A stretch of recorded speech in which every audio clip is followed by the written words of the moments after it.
Good wishes to all of you. Social Science, Democratic Politics 1, textbook in Political Science for Class 9, second chapter, Constitutional Design, audiobook. Overview. We noted in the previous chapter that in a democracy, the rulers are not free to do what they like. There are certain basic rules that the citizens and the government have to follow. All such rulers together are called constitution. As the supreme law of the country, the constitution determines the rights of citizens, the powers of the government, and how the government should function. In this chapter, we ask some basic questions about the constitutional design of democracy. Why do we need a constitution? How are the constitutions drawn up? Who designs them and in what way? What are the values that shape the constitution in democratic states? Once a constitution is accepted, can we make changes later as required by the changing conditions? One recent instance of designing constitution for a democratic state is that of South Africa. We begin this chapter by looking at what happened there and how the South Africans went about this task of designing their constitution. Then we turn to how the Indian constitution was made, what its foundational values are, and how it provides a good framework for the conduct of citizens' life and that of the government. Democratic Constitution in South Africa. Nelson Mandela. I have fought against white domination and I have fought against black domination. I have cherished the ideal of a democratic and free society in which all persons live together in harmony and with equal opportunities. It is an ideal which I hope to live for and to achieve. But if needs be, it is an ideal for which I am prepared to die.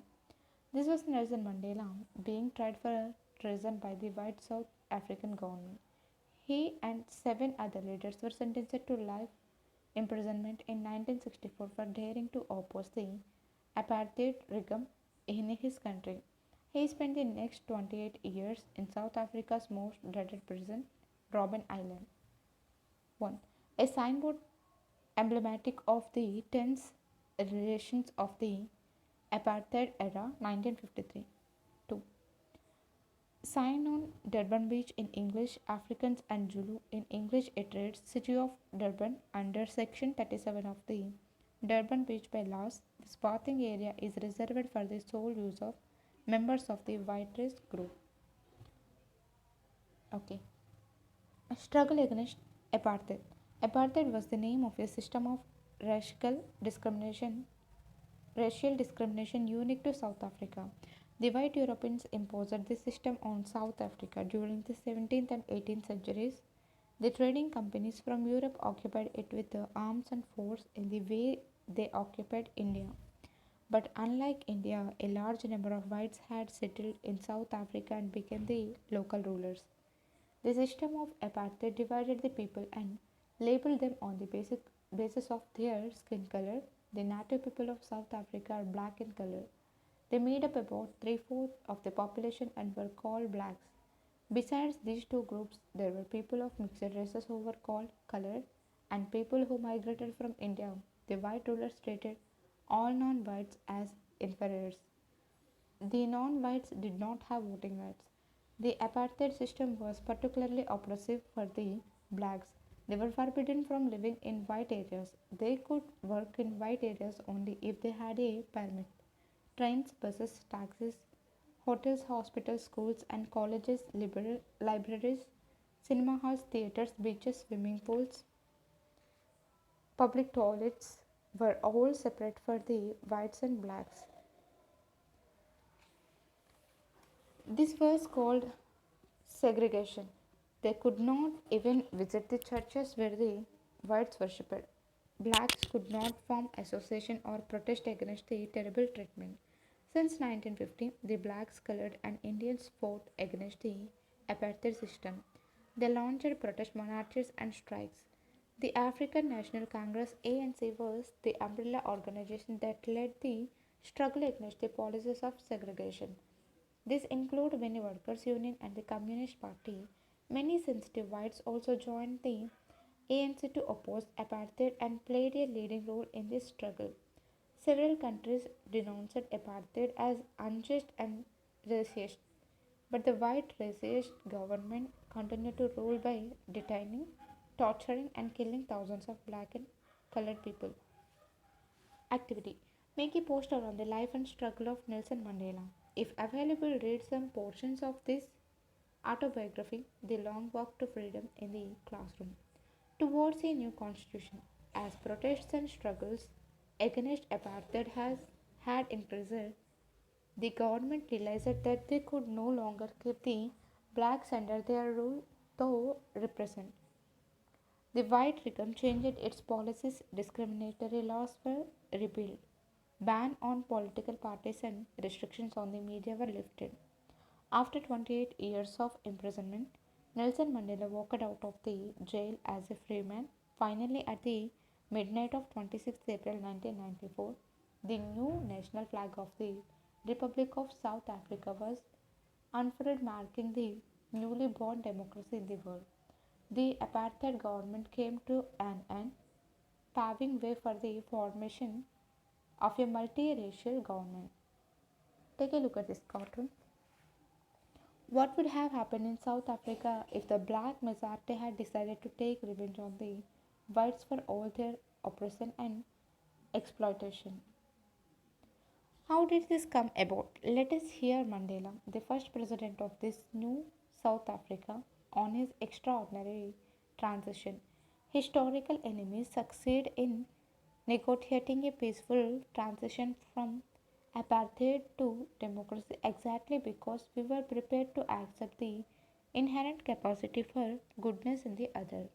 My wish is that South Africans never give up on the belief in goodness, that they cherish that faith in human beings is the cornerstone of our democracy. After the emergence of the new democratic South Africa, black leaders appealed to fellow blacks to forgive the whites for the atrocities atrocities they had committed while in power. They said, let us build a new South Africa based on equality of all races and men and women. On democratic values, social justice, and human rights, the party that ruled through oppression and brutal killings and the party that led the freedom struggle sat together to draw up a common constitution. After 2 years of discussion and debate, they came out with one of the finest constitutions the world has ever had. The constitution gave to its citizens the most sorry, expensive rights available in any country. Together, they decided that in the search for a solution to the problems, nobody should be excluded, no one should be treated as a demon. They agreed that everybody should become part of the solution, whatever they might have done or represented in the past. The preamble to the South African Constitution, see page 28, sums up this spirit.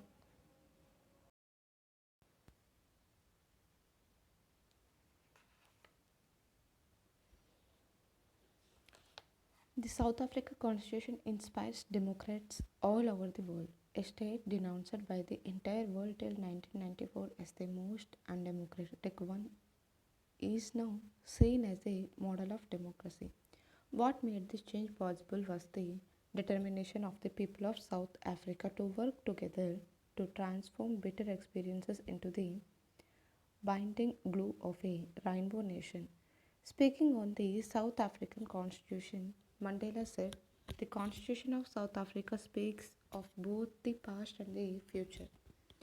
On the one hand, it is a solemn pact in which we, as South Africans, declare to one another that we shall never permit a repetition of our racist, brutal, and repressive past. But it is more than that.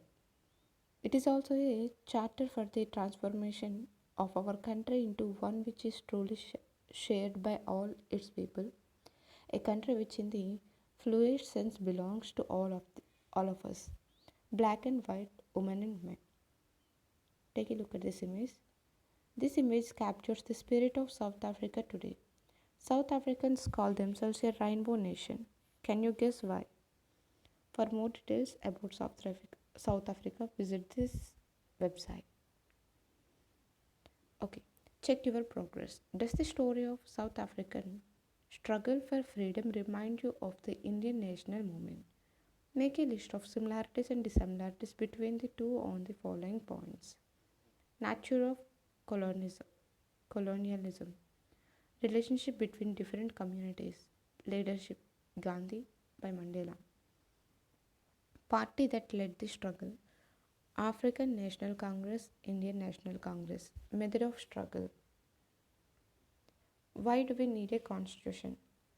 The South African example is a good way to understand why we need a constitution and what to do constitution do.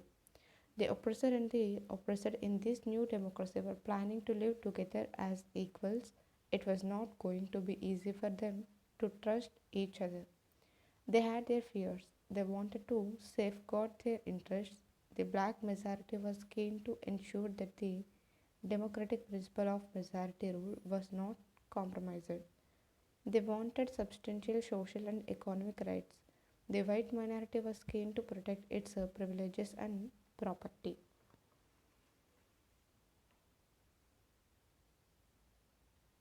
After long negotiations, both parties agreed to a compromise. The whites agreed to the principle of majority rule and that of one person, one vote. They also agreed to accept some basic rights for the poor and the workers. The blacks agreed that majority rule would not be absolute. They agreed that the majority would not take away the property of the white minority. This compromise was not easy. How was this compromise going to be implemented? Even if they managed to trust each other, what was the guarantee that this trust will not be broken in future? The only way to build and maintain trust in such a situation is to write down some rules of the game that everyone would abide by. These rules lay down how the rulers are to be chosen in future. These rules also determine what the elected governments are empowered to do and what they cannot do. Finally, these rules decided the rights of the citizens. These rules will work only if the winner cannot change them very easily. This is what the South Africans did. They agreed on some basic rules. They also agreed that these rules will be supreme, that no government will be able to ignore these. This set of basic rules is called a constitution. Constitution making is not unique to South Africa. Every country has diverse groups of people. Their relationship may not have been as bad as that between the whites and the blacks in South Africa, but all over the world people have differences of opinion and interest. Whether democratic or not, most countries in the world need to have these basic rules. This applies not just to governments, any association needs to have its constitution. It could be a club in your area, a cooperative society, or a political party. They all need a constitution. Activity: approach a club or cooperative society or union or political party in your locality. Get a copy of their rule book. It is often called Rules of Association and read it. Are these rules in accordance with principles of democracy? Do they give membership to any person without discrimination? Thus, the constitution of a country is a set of written rules that are accepted by all people living together in a country. Constitution is the supreme law that determines the relationship among people living in a territory called citizens and also the relationship between the people and government. A constitution does many things. First, it generates a degree of trust and coordination that is necessary for different kind of people to live together. Second, it specifies how the government will be constituted, who will have power to take which decisions. Third, it lays down limits on the powers of the government and tells us what the rights of the citizens are. And fourth, it expresses the aspirations of the people about creating a good society. All countries that have constitution are not necessarily democratic, but all countries that are democratic will have constitutions. After the War of Independence against Great Britain, the Americans gave themselves a constitution. After the revolution, the French people approved a democratic constitution. Since then, it has become a practice in all democracies to have a written constitution. Take a look at this cartoon. This is not fair. What was the point? in having a constituent assembly in India if all the basics were already decided.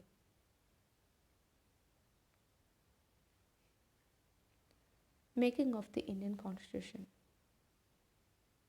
Take a look at this image. Vallabhbhai Javeharbhai Patel, 1875 to 1915, born Gujarat, Minister of Home, Information and Broadcasting in the interim government, lawyer and leader of Bharatoli Peace and Satyagraha, played a decisive role in the integration of the Indian princely states, later Deputy Prime Minister. Abul Kalam Azad, 1888 to 1958, born Saudi Arabia, educationist, author and theologian, scholar of Arabic, Congress leader, active in the national movement, opposite Muslim separatist politics, later education minister in the first Union cabinet.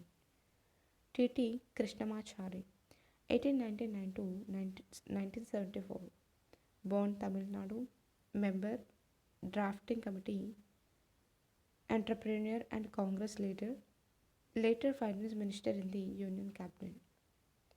Okay. Like South Africa, India's constitution was also drawn up under very difficult circumstances. The making of the constitution for a huge and diverse country like India was not an easy affair. At that time, the people of India were emerging from the status of subjects to that of citizens. The country was born through a partition on the basis of religious differences. This was a traumatic experience for the people of India and Pakistan. At least 10 lakh people were killed on both sides of the border in partition related violence. There was another problem. The British had left it to the rulers of the princely states to decide whether they wanted to merge with India or Pakistan or remain independent. The merger of these princely states was a difficult and uncertain task. When the constitution was being written, the future of the country did not look as secure as it does today. The makers of the constitution had anxieties about the present and the future of the country. Activity. Speak to your grandparents or some other elders in your locality. Ask them if they have any memory of partition or independence or the making of the constitution. What were their fears and hopes about the country at that time? Discuss these in the classroom. The path to constitution. Despite all these difficulties, there was one big advantage for the makers of the Indian constitution. Unlike South Africa, they did not have to create a consensus about what a democratic India should look like. Much of this consensus had evolved during the freedom struggle. Our national movement was not merely a struggle against a foreign rule, it was also a struggle to rejuvenate our country and to transform our society and politics. There were sharp differences of opinion within the freedom struggle about the path India should take after independence. Such differences exist even today. Yet some basic ideas had come to be accepted by almost everyone. As far back as in 1928, Motilal, Motilal Nehru and 8 other Congress leaders drafted a constitution for India. In 1931, the resolution at the Karachi sessions of the Indian National Congress dwelt on how independent India's constitution should look like. Both these documents were committed to the inclusion of universal adult franchise right to freedom and equality and to protecting the rights of minorities in the Constitution of Independent India. Thus, some basic values were accepted by all leaders much before the Constituent Assembly met to deliberate on the Constitution. The familiarity with political institutions of colonial rule also helped develop an agreement over the institutional design. The British rule had given voting rights only to a few. On that basis, the British had introduced very weak legislators. Elections were held in 1937 to provincial legislators and ministers all over British India. These were not fully democratic governments, but the experience gained by Indians in the working of the legislative institutions proved to be very useful for the country in setting up its own institutions and working in them. That is why the India Constitution adopted many institutions, details, and produced from colonial laws like the Government of India Act 1935. Years of thinking and deliberation on the framework of the Constitution had another benefit. Our leaders gained confidence to learn from other countries, but on our own terms. Many of our leaders were inspired by the ideals of French Revolution, the practice of parliamentary democracy in Britain, and the Bill of Rights in the US. The socialist revolution in Russia had inspired many Indians to think of shaping a system based on social and economic equality. Yet they were not simply imitating what others had done. At each step, they were questioning whether these things suited our country. All these factors contributed to the making of our Constitution. The Constituent Assembly, who then were the makers of the Indian Constitution. You will find here very brief sketch of some of the leaders who played an important role in making the Constitution. Activity. Find out more about any member of the Constituent Assembly from your state or region who is not mentioned here. Collect a photograph or make a sketch of that leader. Write a short note on him or her. Following the same style as user here, name, year of birth, year of death, place of birth. By current political boundaries, brief description of political activities, role played after the Constituent Assembly. The drafting of the document called the Constitution was done by an assembly of elected representatives called the Constituent Assembly. Elections to the Constituent Assembly were held in July 1946. Its first meeting was held in December 1946. Soon after, the country was divided into India and Pakistan. The Constitution Assembly was also divided into the Constitution Assembly of India and that of Pakistan. The Constituent Assembly that wrote the Indian Constitution had 299 members. The Assembly adopted the Constitution on 26 November 1949, but it came into effect on 26 January 1950. To mark this day, we celebrate January 26 as Republic Day every year. Why should we accept the constitution made by this assembly more than 6 decades ago? We have already noted one reason above. The constitution does not reflect the views of its members alone. It expresses a broad consensus of its time. Many countries of the world have had to rewrite their constitution afresh because the basic rules were not acceptable to all major social groups or political parties. In some other countries, the constitution exists as a mere piece of paper. No one actually follows it. The experience of our constitution is different. Over the last half a century, several groups have questioned some provisions of the constitution, but no large social group or political party has ever questioned the legitimacy of the constitution itself. This is an unusual achievement for any constitution. The second reason for accepting the constitution is that the Constitution Assembly represented the people of India.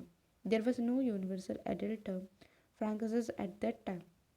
So the Constituent Assembly could not have been chosen directly by all the people of India. Take a look at these images. Rajendra Prasad, 1884 to 1963, born Bihar, President of the Constitution Assembly, lawyer, known for his role in the Champaran Satyagraha, 3 times the President of Congress, later the first President of India. Jaipal Singh, 1903 to 1970, born Jharkhand, a sportsman and educationist, captain of the first national hockey team, founder president of Adivasi Mahasabha, later founder of Jharkhand Party. H.C. Mukherjee, 1887 to 1956, born Bengal, Vice Chairman of the Constitution Assembly, reputed author and educationist, Congress leader, member of All India Christian Council and Bengal Legislative Assembly, later Governor of West Bengal. Take a look at this image. G. Durgabhai Deshmukh, 1909 to 1981, born Andhra Pradesh, advocate and public activist for women's emancipation, founder of Andhra Mahila Sabha, Congress leader, later founded chairperson of Central Social Welfare Board. Baldev Singh, 1901 to 1961, born Haryana, a successful entrepreneur and leader of the Panthik Akali party in the Punjab Assembly, a nominee of the Congress in the Constitution Assembly, later Defence Minister in the Union Cabinet. It was elected mainly by the members of the existing provincial legislatures that we mentioned above. This ensured a fair geographical share of members from all the regions of the country. The assembly was dominated by the Indian National Congress, the party that led India's freedom struggle, but the Congress itself included a variety of political groups and opinions. The assembly had many members who did not agree with the Congress in social terms too. The assembly represented members from different language groups, castes, classes, religions, and occupations. Even if the Constitution Assembly was elected by universal adult franchise, its composition would not have been very different. Finally, the manner in which the Constitution Assembly works gives scarcity to the Constitution. The, the Constitution Assembly worked in a systematic, open, and consensual manner. First, some basic principles were decided and agreed upon. Then, a drafting committee chaired by Dr. B.R. Ambedkar prepared a draft constitution for discussion. Several rounds of thought discussion took place on the draft constitution, clause by clause. More than 2,000 amendments were considered. The members deliberated for 114 days, spread over 3 years. Every document presented and every word spoken in the Constitution Assembly has been recorded and preserved. These are called Constitution Constant Assembly debates. When printed, these debates are 12 bulky volumes. These debates provide the rationale behind every provision of the Constitution. These are used to interpret the meaning of the Constitution. Check your progress. Read the information about all the makers of the Indian Constitution given in the side columns here. You don't need to memorize this information. Just give examples for these to support the following statements. The assembly had many members who were not with the Congress. The assembly represented members from different social groups. Members of the assembly believed in different ideologies. Guiding values of the Indian Constitution. In this book, we shall study the exact provisions of the Constitution on different subjects. At this stage, let us begin by understanding the overall philosophy of what our Constitution is all about. We can do this in two ways. We can understand it by reading the views of some of our major leaders on our Constitution. But it is equally important to read what the Constitution says about its own philosophy. This is what the preamble to the Constitution does. Let us turn to these one by one. The dream and the promise. Some of you may have noticed the name missing from the sketches of the makers of the Constitution, Mahatma Gandhi. He was not a member of the Constitution Assembly. Yet there were many members who followed his vision. Years ago, writing in his magazine Young India in 1931, he had spelled out what he wanted the Constitution to do.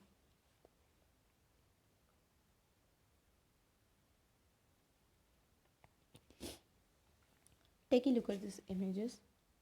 Kanhaila Maniklal Munshi, 1887 to 1971, born Gujarat, advocate, historian and linguist, Congress leader and Gandhian, later minister in the Union Cabinet, founder of the Swatantra Party.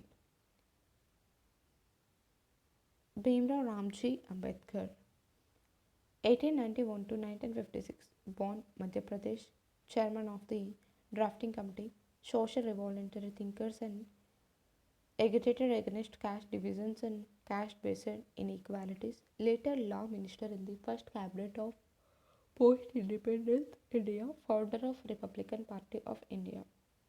Shyam Prasad Mukherjee, 1901 to 1953, born West Bengal, Minister of Industry and Supply in the interim government, educationist and lawyer, active in Hindu Mahasabha, later founder president of Bharatiya Jansa, Bharatiya Jansangh. Okay.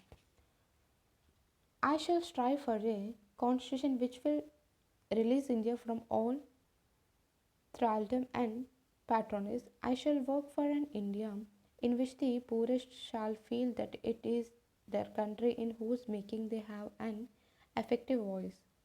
An India in which there shall be no high class and low class of people. An India in which all communities shall live in perfect harmony. There can be no room in such an India for the curse of untouchability or the curse of the intoxicating drinks and drugs. Women will enjoy the same rights as men. I shall be satisfied with nothing else. This dream of an India that has eliminated inequality was shared by Dr. Ambedkar, who played a key role in the making of the constitution, but he had a different understanding of how inequalities could be removed. He often bitterly criticized Mahatma Gandhi and his vision. In his concluding speech to the Constitution Assembly, he stated his anxiety very clearly. On the 26th of January 1950, we are going to enter a life of contradictions. In politics, we will have equality, and in social and economic life, we will have inequality. In politics, we will be recognizing the principle of one man, one vote, and one value. In our social and economic life, we shall, by reason of our social and economic structure, continue to deny the principle of one man, one value. How long shall we continue to live this life of contradictions? How long shall we continue to deny equality in our social and economic life? If we continue to deny it for long, we will do so only by putting our political democracy in peril. Finally, let us turn to Jawaharlal Nehru's giving his famous speech to the Constitution Assembly at the stroke of midnight on 15th August 1947.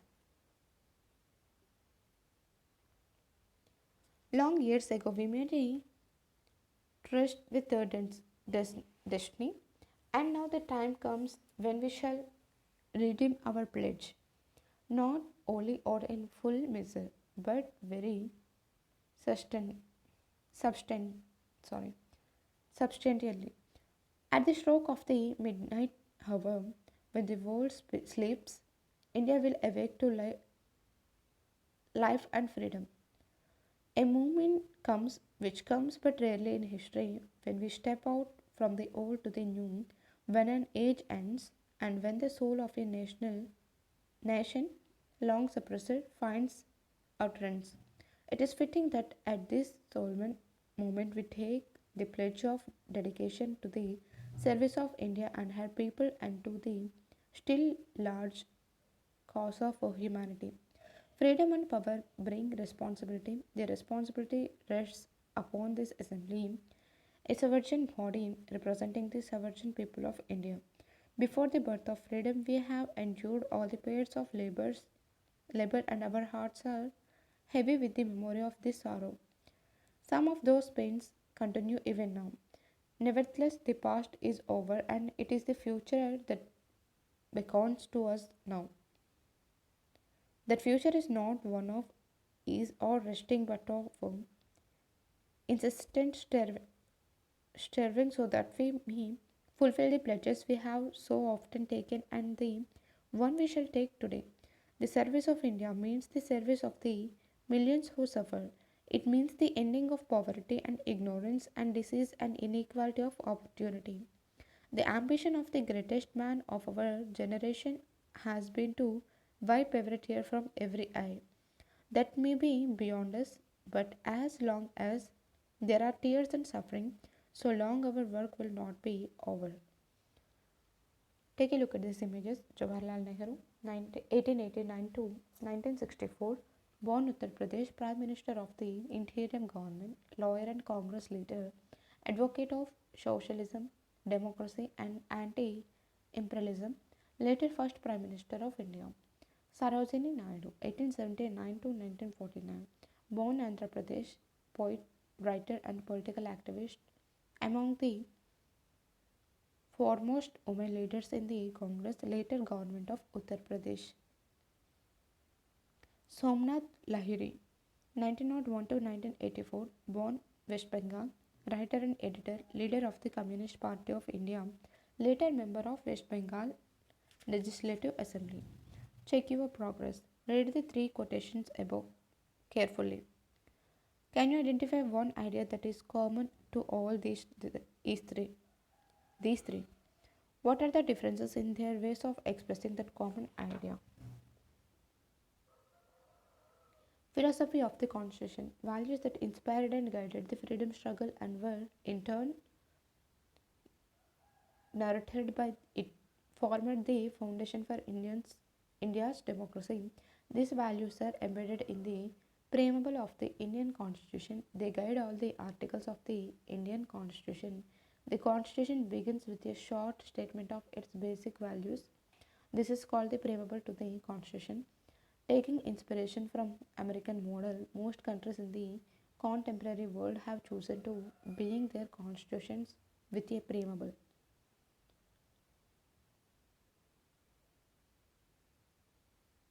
Make people of the United States.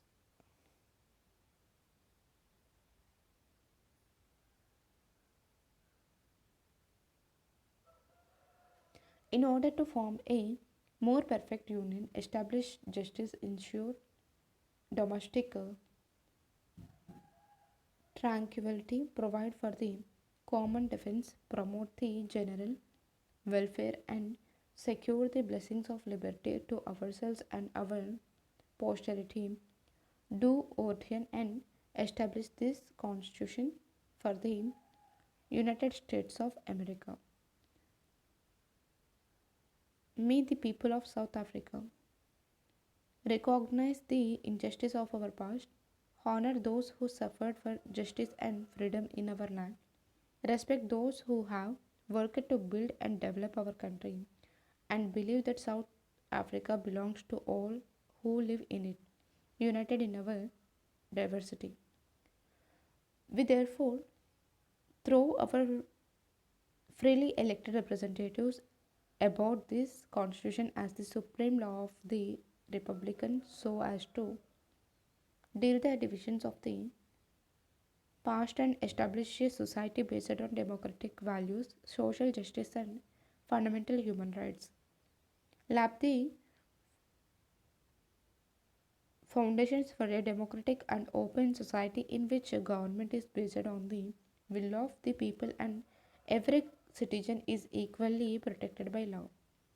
Improve the quality of life of all citizens and free the potential of each person and build a united and democratic South Africa able to take its rightful place as a sovereign state in the family of nations.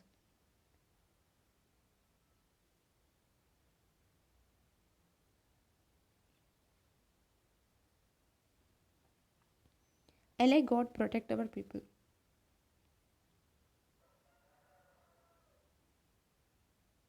Akosi, Sikelel,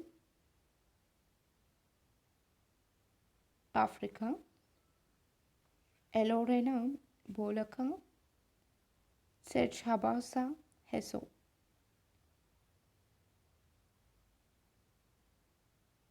What's in South Africa? God bless South Africa. Elysium,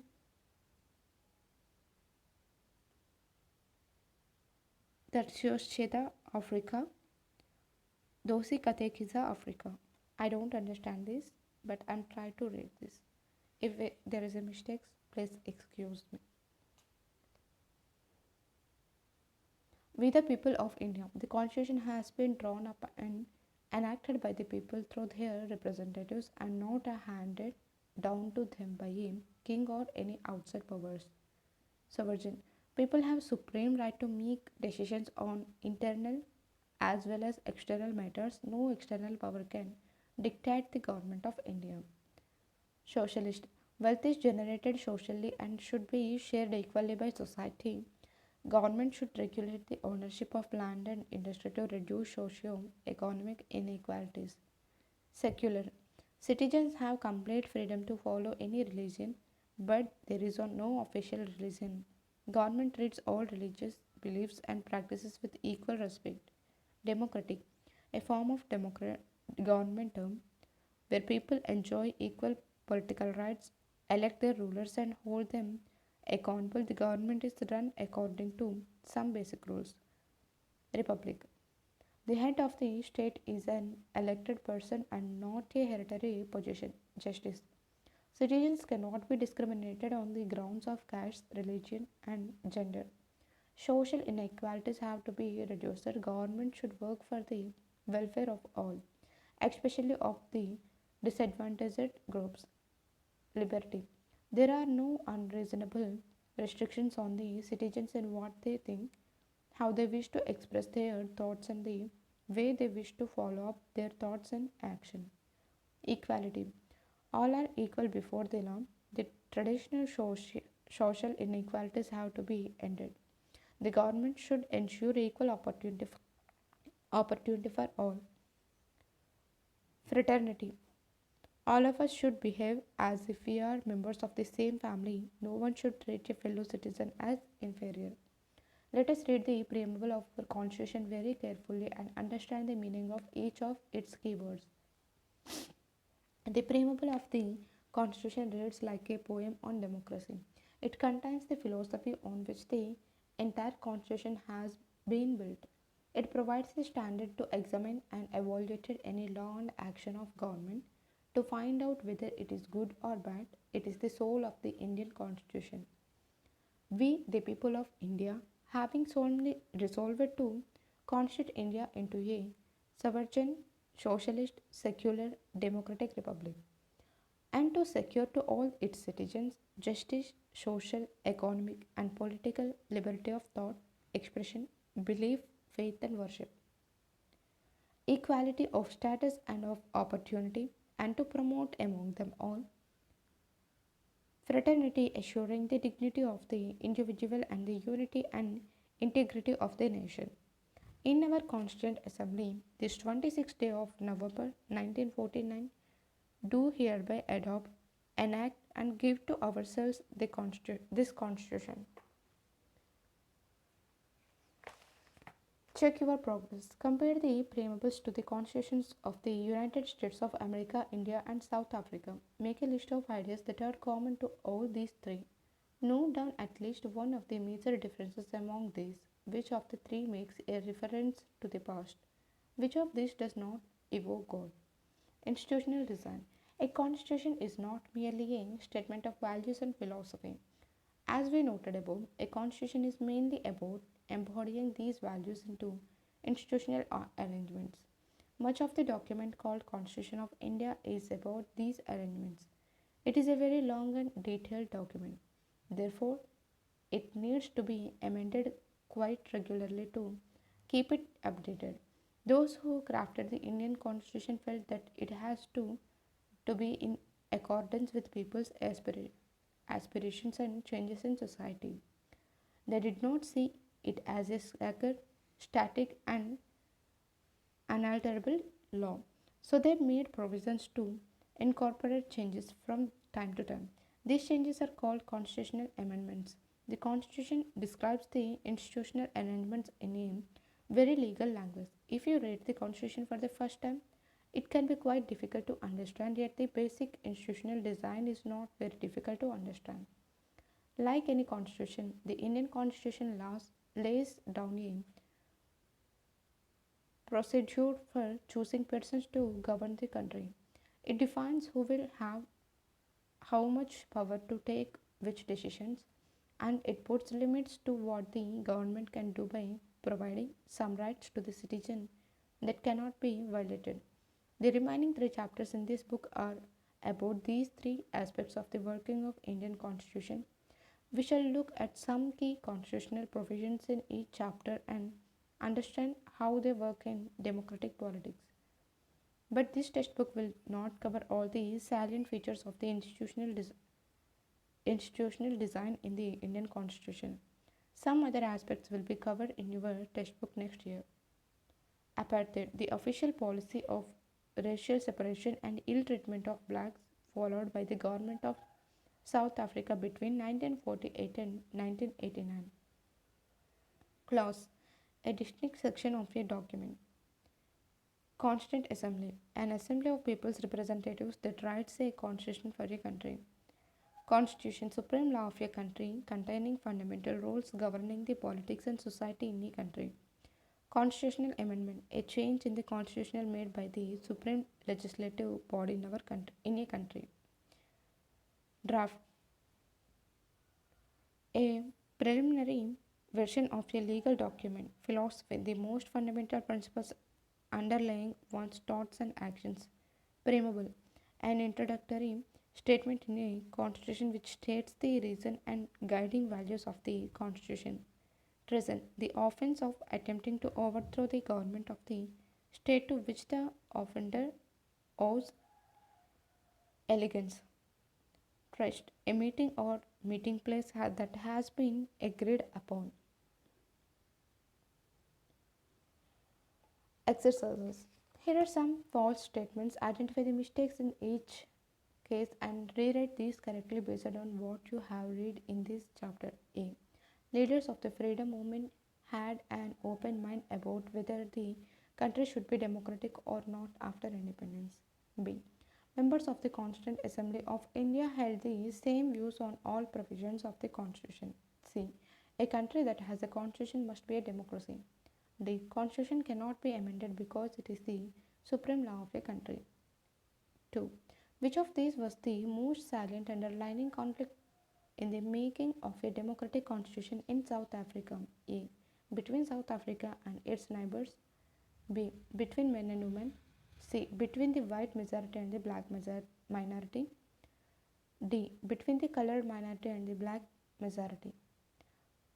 3. Which of these is a provision that a democratic constitution does not have? A. Powers of the head of the state. B. Name of the head of the state. C. Powers of the legislator. D. Name of the country. 4. Match the following leaders with their roles in the making of the constitution. A. Motilal Nehru. B. B.R. Ambedkar. C. Rajendra Prasad. D. Sarojini Naidu. President of the Constitution Assembly, member of the Constitution Assembly, chairman of the drafting committee, prepared a constitution for India in 1928. 5. Read again the extracts from Nehru's speech, Trustee with Destiny, and answer the following. A. Why did Nehru use the expression not wholly or in full measure in the first sentence? B. What pledge did he want the makers of the Indian Constitution to take? C. The ambition of the greatest man of our generation has been to wipe every tear from every eye. Who was he referring to? 6. Here are some of the guiding values of the Constitution and their meaning. Rewrite them by matching them correctly. Sovereign, Republic, Fraternity, Secular. Government will not favor any religion. People have the supreme right to make decisions. Head of the state is an elected person. People should live like brothers and sisters. 7. How did your school celebrate the Constitution Day on November 26th? Prepare a brief report. 8. Here are different opinions about what means India a democracy. How much importance would you give to each of these factors? Democracy in India is a gift of the British rulers. We received training to work with representative legislative institutions under the British rule. B. Freedom struggle challenged the colonial exploitation and Denial of different freedoms to Indians. Free India could not be anything but democratic. See, we were lucky to have leaders who had democratic convictions. The denial of democracy in several other newly independent countries shows the important role of these leaders. 9. Read the following extract from a conduct book for married women published in 19th world. God has made the female species delicate and fragile, both physically and emotionally, pitiably incapable of self defense. They are destined thus by God to remain in male protection of father, husband, and son all their lives. Women should therefore not despair but feel obligated that they can dedicate themselves to the service of men. Do you think the values expressed in this para reflected the values underlying our constitution? Or does this go against the constitutional values? 10. Read the following statements about a constitution. Give reasons why each of these is true or not true. A. The authority of the rules of the constitution is the same as that of any other law. B. Constitution lays down how different organs of the government will be formed. C. Rights of citizens and limits on the power of the government are laid down in the constitution. D. A constitution is about institutions, not about values. Follow the newspapers for any report on a discussion on any constitutional amendment or demand for any constitutional amendment. You could, for example, focus on the demand for constitutional amendment for reservation for women in legislatures. Was there a public debate? What reasons were put forward in favor of the amendment? How did different parties react to the constitutional amendment? Did the amendment take place? Thank you.